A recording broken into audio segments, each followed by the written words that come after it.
guys, it's Ray here from City Fan TV, and Man City's women's team have just been comprehensively beaten, guys, by Chelsea by 3-1. Let's get a slightly better picture of me, and I'm just waiting for Jenny to join us, see what she thinks. But truth be told, Chelsea are miles better than City. City not really at the races. I can give you a match report. I'll do that probably after the game. Sorry, after the chat we have here. Something out.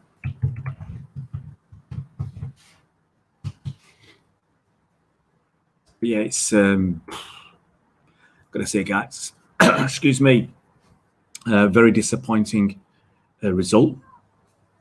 And I think more than that, it's what something Jenny said. It was the performance, and it wasn't a great performance.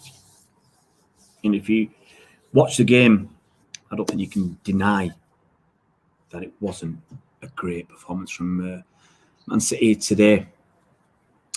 Just give me a sec to see if Jenny is going to join us in a few minutes, and then I'll put some questions to her. But we'll talk about that controversial penalty.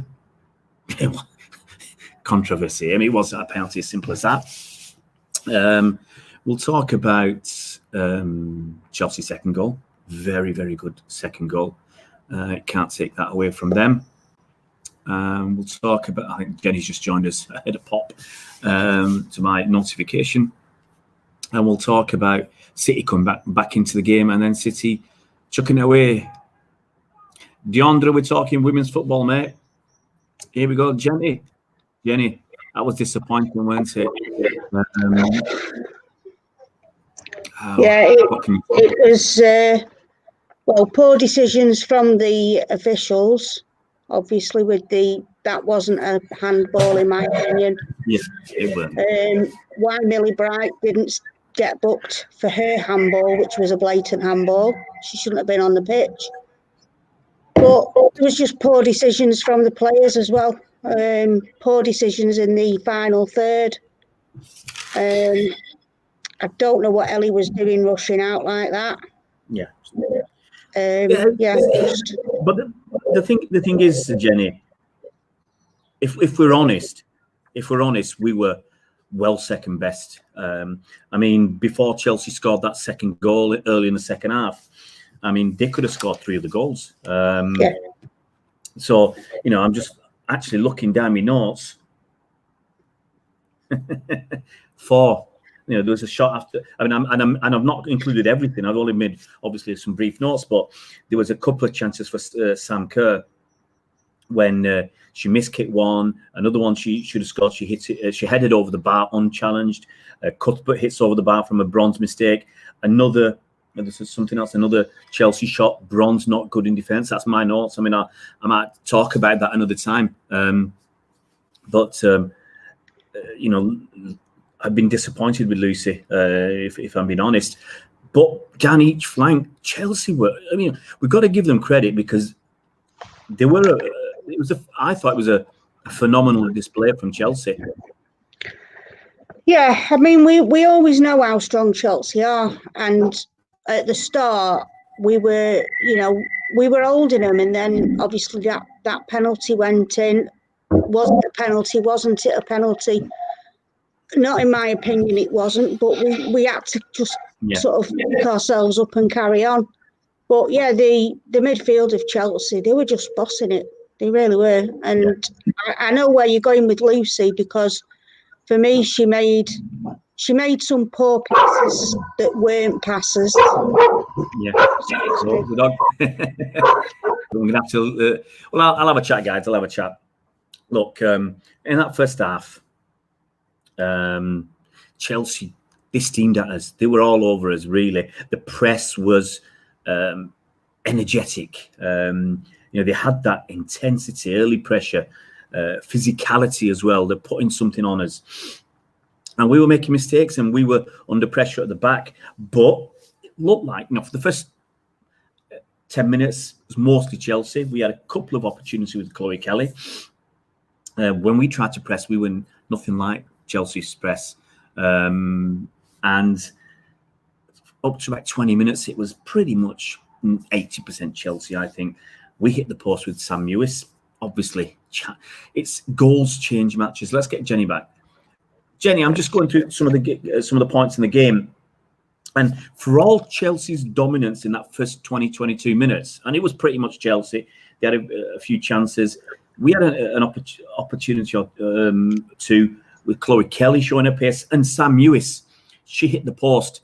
And we always say goals change matches. And obviously, Sam had just managed to get that inside the post. That would have given us, obviously, the lead and a lot more confidence. I mean, so how different do you think that game could have been? Or do you think Chelsea were so strong that they'd have probably come back at us? No, I think it would have been a completely different game if especially that Mewis goal. I thought she was unlucky that it actually didn't go in. Because when you saw how it sort of went around Berger, you actually saw the curve on the ball. It would have been a completely different game. I'm not saying Chelsea wouldn't have got back into it, because I'm sure they would have done, but I think at the point when they scored, it was something like 51% of the possession was Chelsea's to our 49, so it was quite evenly matched then. But then once they scored, obviously they've got the momentum, they've got the confidence, and they just pushed on. Yeah, I mean, from what I've written, I mean, we can't, I mean, yes, the refereeing decision was. I can't find a polite. Oh, that's a polite word. It was shocking. Your referee. Okay, let's look at two things there. One, you've got to be sure it's a penalty. That's the first thing. You've got to be 100% sure it's a penalty. Two, you've got to be sure you're booking the right person for the right incident. And the ref got them both wrong. I think, to be fair, Ellen got booked more for a reaction. Yeah, but you shouldn't get booked for your reaction. Her reaction was, falling down, trying to protect her face. That's a reaction. But the referee didn't see it. I think that's, yes, I understand it happened so quickly, and the referee guessed. That's the big, end of the day. Referee guessed,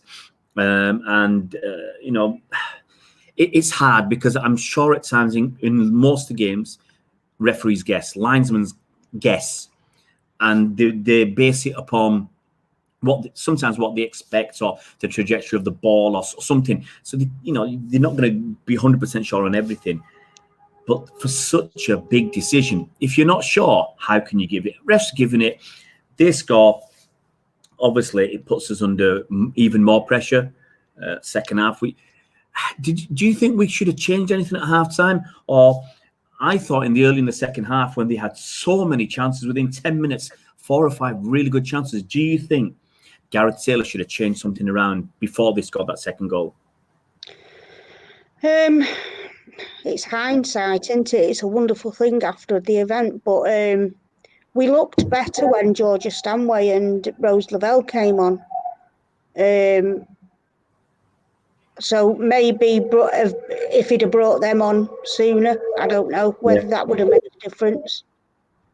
But going back to the referee, I just think that the referees in the ref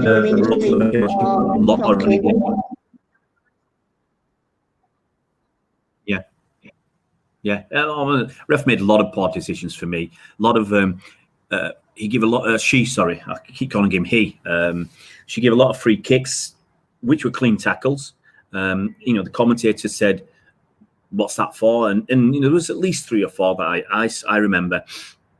And I think she was picky on a few things. But as you said, that when Georgia Stanway come on, Georgia, she offered a little bit of physicality, because straight away she was in at the Chelsea place, bang, bang, bang. She got talking to you from the ref, but she was getting a foot, stuck in.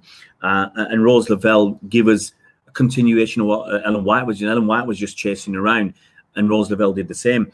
But I think for the strikers, it's difficult when you've not got the balls coming into you. So, like Ellen White, she'd run around for, was it 60 minutes or something when she got took off? She'd run around trying to get into a scoring position, which you shouldn't really be doing. You know, the balls just weren't coming into the final third, and they weren't coming how Ellen likes them. Yeah. I think John. Yeah, I think for England, she's been told, don't run around, don't chase for the ball, stay in the box and score the goals. And at City, she was running like crazy. And it was really difficult because our press wasn't strong enough. There weren't enough people on the press for the way Ellen was running around. And then I think they changed it a little bit, where after a bit, they just let the keeper have the ball. And they didn't bother to press the keeper and waited for her to pass to somebody else rather than press the keeper. And Chelsea beat our press, I think, quite easily, sometimes passing through them into midfield and with the long balls as well. I mean, if I was going to say, can we pick out a star player from City? But can you pick out a star player from City?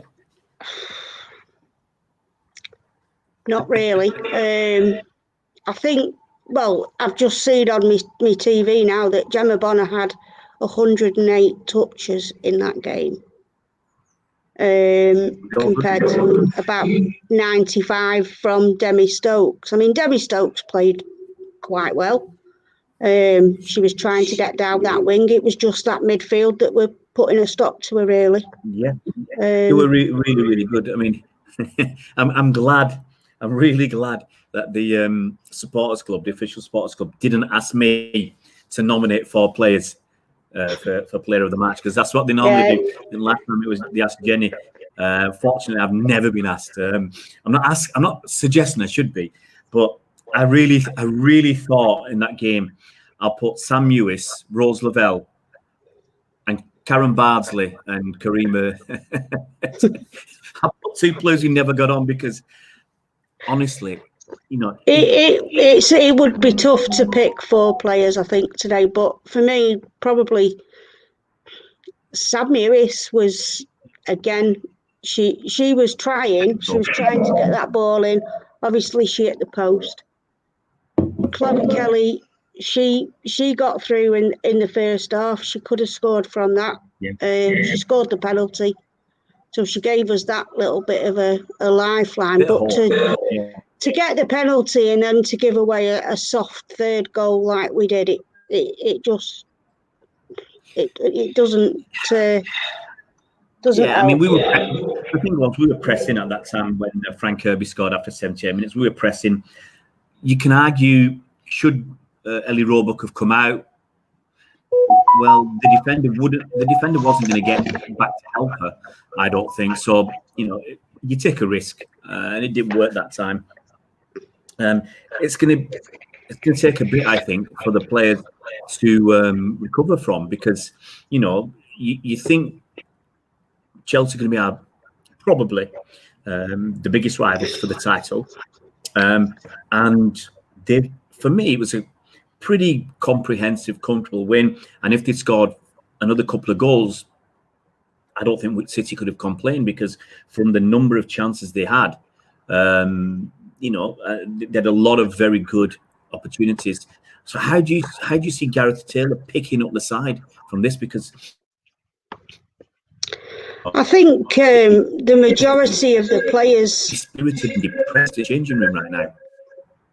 Yeah, I think the majority of the players have gone through this before, and will be able to pick up some of the players that maybe aren't used to it. You know, it is going to hurt, because obviously we always want to win. We said that before kickoff. We want to win every game we play, but City don't give up, and they'll keep pushing right until the league position says you're not going to do it. At the minute, we've got, I think we're 5th now, 5 points behind Arsenal and Everton. We're only 3 points behind Chelsea, and so, you know, it's early yet in this season. It's not over. Chelsea have certainly not won the title by today's result. I think they'll just pick themselves up, dust themselves down, and they'll go again for the next game. They have to do it very, very quickly. Just before I go, I'll read some of the comments from Cobby's point. Cobby's very straight with his comments. He said, we have the same problems with this team, just like with the men's. Fullbacks were horrible. He said there's something wrong with the way the manager set the team up. World-class players, and he can't seem to gel them together. And Cobby's asking why VAR is not used in the women's game. Simple reason is, I suspect, it's purely down to money. The women's game doesn't generate the same sorts of money. It's, if you're going to have goal line technology, has got something like 7 cameras. VAR is going to have loads more cameras. You're going to have the VAR officials down at Stockley Park. I can't remember how much it costs to run a game with VAR. I have just seen on Twitter, one of the football sites that I'm following has put a poll up saying, does the women's game need VAR? And at the minute, it was about 53% for yes. Yeah, I mean, it's down to money. Here's another thought.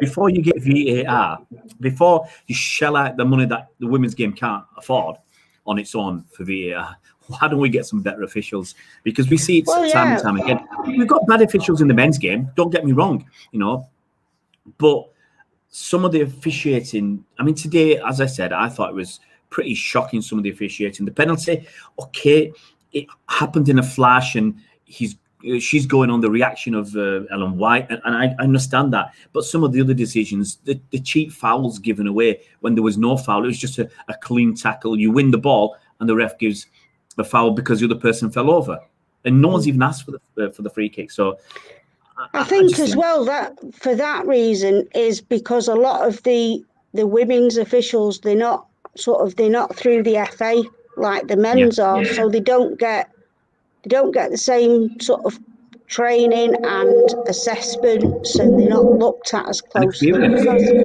it's money. Yeah, you got to also remember. They've never wanted to throw money at the women's game, and now it's starting to show because it's affecting games. It is affecting games, and it's not just today's games. There's plenty of times when I've sat and watched City or even other teams, and I've thought, why is that a foul? Why is that a free kick? Why is that a penalty? And VAR might solve it, but you do need to get a better breed of referees in. Yeah, I think that's the first step. And you also got to remember the referees in the men's game. You've got, for instance, so much football, so you can be playing some of them twice. I guess if you need them twice a week, you've got, obviously in the Premier League, you've got 38 games a season. In the Championship, you've got 46 games a season, tons of games. In the Women's Super League, you've got 22 games in a season. In the Championship, you've got 11 teams, so you've only got 20.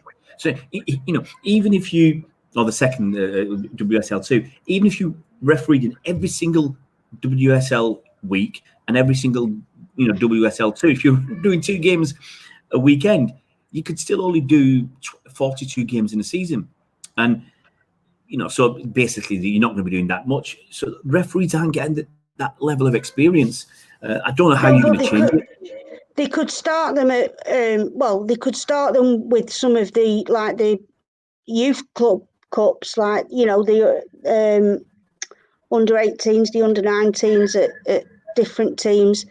Yeah. They could be assessed more. They could go through a bit more rigorous training, because some of those, they certainly haven't, and some of them are not even fit. I remember watching one game where the linesman, lineswoman, linesperson couldn't even keep up with the play, and she's flagged it offside, and you're thinking, well, how can you see it's offside when you're actually 10 feet behind? Yeah, actually, I was watching the Arsenal game before the City game, and there was one offside decision given, and it's like, hang on, I think it was a man doing it. He was 2 or 3 yards onside. It was ridiculous. So men and women, it's not just women wrestling officials who make mistakes. Men officials are rubbish as well.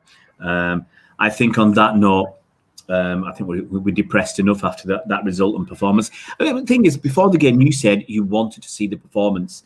The result didn't matter as much, and we didn't get either of them. So I think we're best just slinking off right now, and like the women's licking our wounds. That's it, licking our wounds.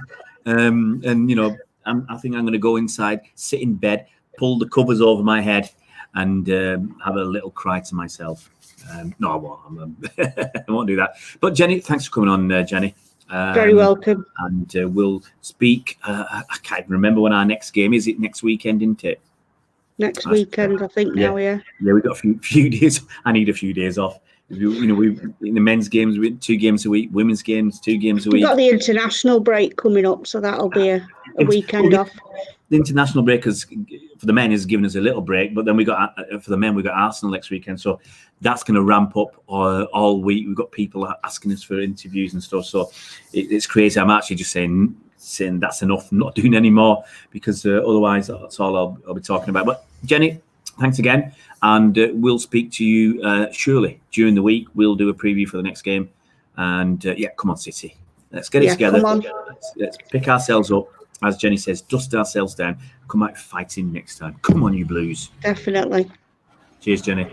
See ya.